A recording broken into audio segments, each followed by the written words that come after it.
So even though this question looks like a composite functions question, it really is just where does this straight line meet this quadratic?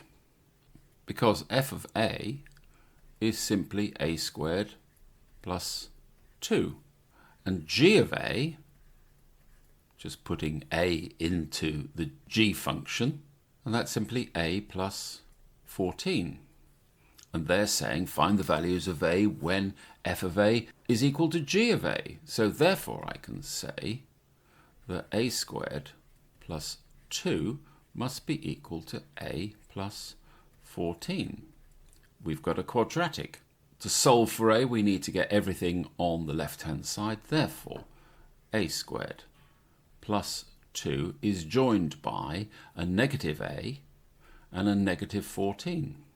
And therefore, pushing the 2 and the 14 together and reordering, I get a squared minus a minus 12 is equal to 0.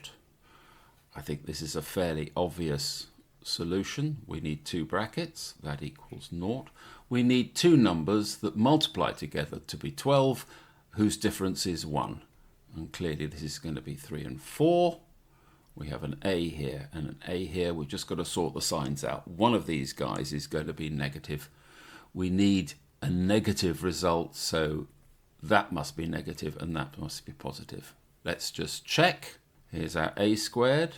There's our negative 12. This gives us a positive 3a and this gives us a negative 4a, the result being negative a.